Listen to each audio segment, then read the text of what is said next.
Hello, doctors. This is Doug Grant, founder and formulator of Optimal Health Systems, and we're super excited tonight to have you here with us as we count down the weeks coming to the big convention in January, the Brimhall Convention of Homecoming, and we're looking forward to everyone coming there and just being able to renew friendships and be able to learn about a ton of things that are coming down the pike to help you and your clinic, to help your patients get better faster, to help your clinic make a lot more money, and to be able to enter 2020 with a bang. So I'm excited about seeing you there, where Dr. Harris, Dr. Brimhall, and many others, including our guest tonight, we're just really excited about that. And I wanted to just let you all know to watch your emails over the next week or two. We have some exciting things coming your way, some new announcements, some things that are going to really be able to explode your business, to, again, help your patients get better faster, and some things that we've been working on now for about 3 years that we're going to be introducing to you. And we're going to introduce them to a select group before homecoming. So we hope you'll be involved in that. So look forward to some emails specifically from me on different subjects that we're going to be talking about. But tonight, I'm excited to have this speaker here with us. He's a good friend of Dr. Brimhall's, and as he said, one of the few that have been around since Dr. Brimhall was a small tyke, and knows him well. And John Brimhall speaks tremendously high of Vaughn Cook, our guest tonight. And Dr. Cook is an Oriental medical doctor, been practicing energy medicine now for over 35 years, so 3.5 decades. And he's going to talk to us tonight about ZYTO and the energy factors that are involved with that. And I want to just turn the time over to him, and appreciate you being on board with us tonight, Dr. Cook. Thanks, Doug. It's a pleasure to be here. I will. I've got a 21 slide presentation, so if anybody's counting, they can count this. And the title I've made of this is Allergies, Emotions, Vitality, and Subluxations. It really begins with one of the, and I don't want to make this a commercial for ZYTO, but it's one of the strong points that ZYTO gives you, is that it gives a practitioner the ability to see a lot of data points very quickly and then put the pieces together. But it really begins with what's called a vector. This map of Utah is, you can see the little airplane down there in St. George. St. George is a city in the southwest corner of the state. And if you wanted to fly your airplane from St. George to Salt Lake City, you would lay a compass on the map, and you would see that you needed to vector at a direction of approximately 10 degrees and fly that distance for around 300 miles and to put you into Salt Lake. A vector, it has two characteristics, and that's distance and direction. And as we look at the human body, it helps if we look at it from lots of different directions, because everything affects everything else. And this triad is really the triad of health, where energy, emotion, and function all come together. And that's really the topic today or tonight is about how looking at the body from those 3 points of view help in the diagnosis and treatment of a patient. To begin with, allergies. An allergy it's kind of a controversial thing in some circles, because allergists are very jealous of the fact that they're the only people who can deal with do anything with allergies. And probably rightfully so. This is the definition of an allergy. If you have an allergy, your immune system views the allergen as an invader, and a chain reaction is initiated. White blood cells of the immune system produce IgE antibodies. These antibodies attach themselves to special cells called mast cells, causing a release of potent chemicals such as histamine, and the chemicals cause symptoms. So the key to diagnosing an allergy is technically, is there an IgE or other protein antibody like an IgG or an IgM? And if there is, then it's an allergy. If there is not, it's considered a sensitivity. It's not an allergy. And you can actually have allergic symptoms that are caused by non-chemical responses. So here's an example. Well, let me get to the next slide. That's more of the example. So you may experience a, let's say that at the top of the slide, it starts with an experience. Let's say that you walk into the neighborhood of your home and a big Rottweiler dog comes out and starts barking at you.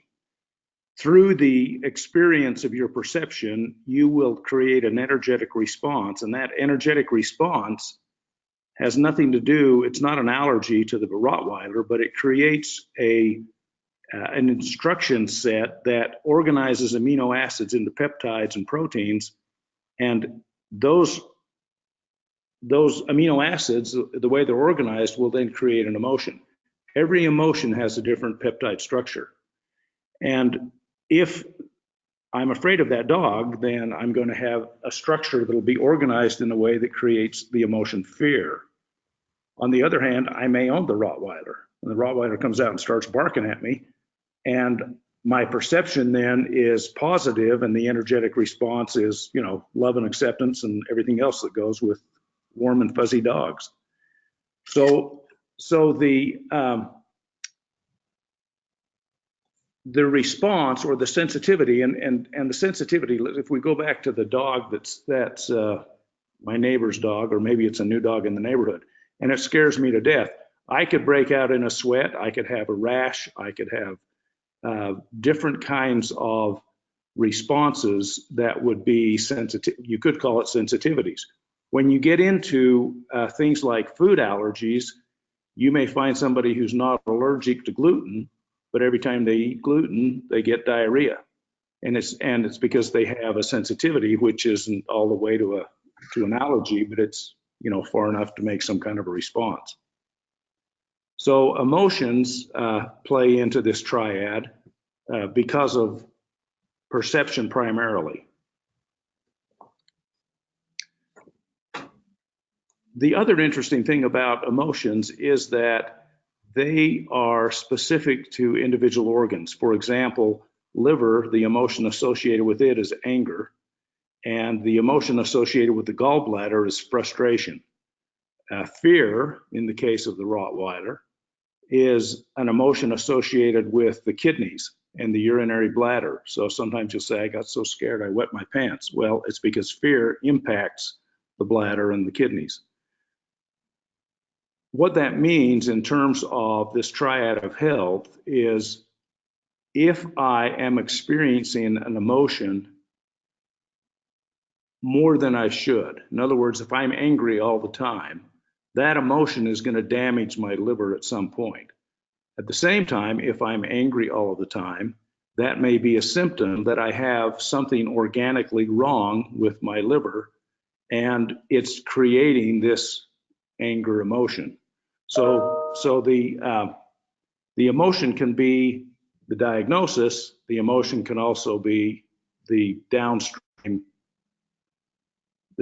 situation. Moving to vitality. Vitality, in terms of the way we look at it in the West, is generated from the cell, and we put the fuel in and the oxygen in, and it gets catalyzed by the enzymes and the minerals, and we generate ATP. In Oriental terms, we call that chi, and chi runs along pathways that are called meridians. This is a picture of the stomach meridian.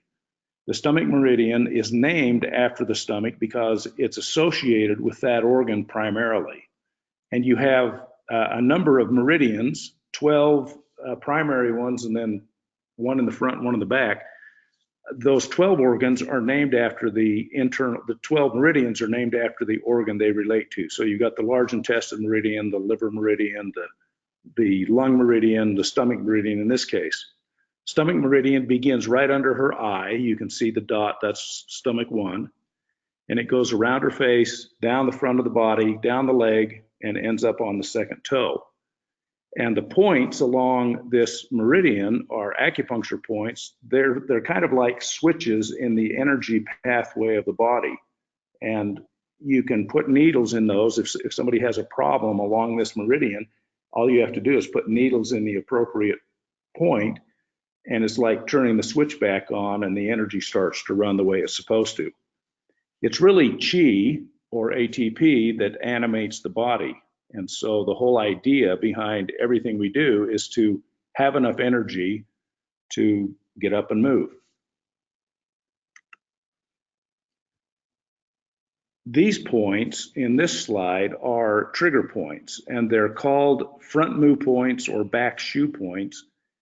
These points communicate directly with the associated organ, and quite often they're used diagnostically. You can put a patient on a therapy table and push on these points, either on the front points or the back points. And if those points are tender, it's an indication that they have a problem with the associated organ. For example, on our models, the front view there, you can see the 2 points just below the clavicle. That point is lung 1, and the one on her right relates to her right lung, and the one on her left relates to her left lung.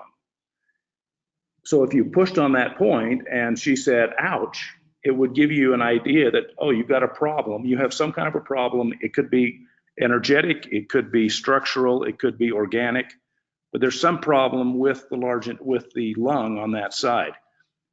In addition to using these points as diagnosis, you can actually use them as treatment as well. So if you massage those points or if you stick needles in them, it will treat the associated organ, because from that point, there's a direct communication line that goes into the organ.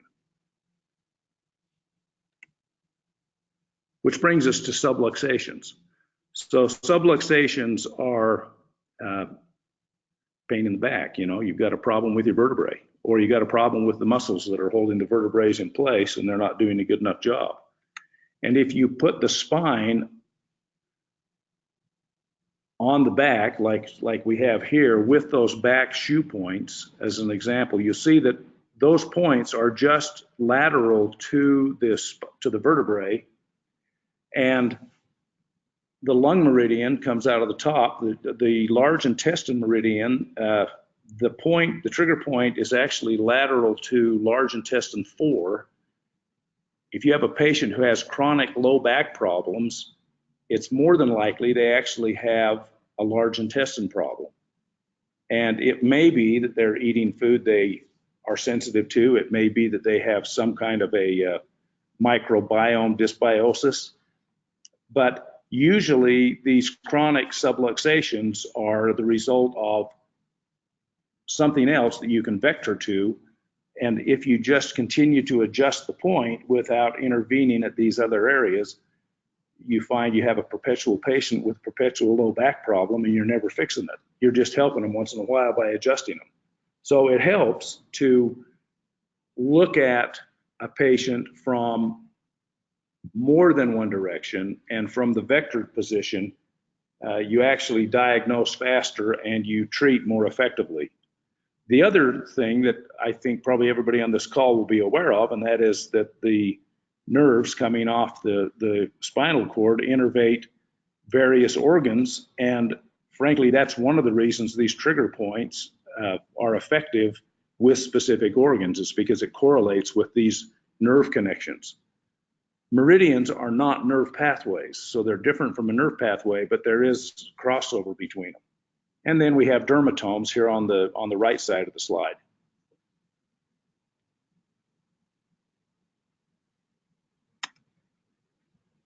When you put all of this together, this is just an example of one perspective that you might see in a patient, and that is you'll see someone who's suffering from grief. That's the emotion associated with the lung and the large intestine. They may be suffering from allergies. They may have hives. They may have chronic low back pain. All of those things fall into the same pattern. I remember a number of years ago, I was in Seattle and I was teaching a seminar. It was a 2-day seminar, and there was a woman in the class who had a periodic unproductive cough. She would just go, and it was enough that everybody was aware she was coughing, but it just wasn't doing anything. It wasn't going anywhere for her. Well, there's one of the technologies that we have at ZYTO that does what's called perception reframing, and it uses your voice, and it actually will expand your ability to perceive or to see and experience.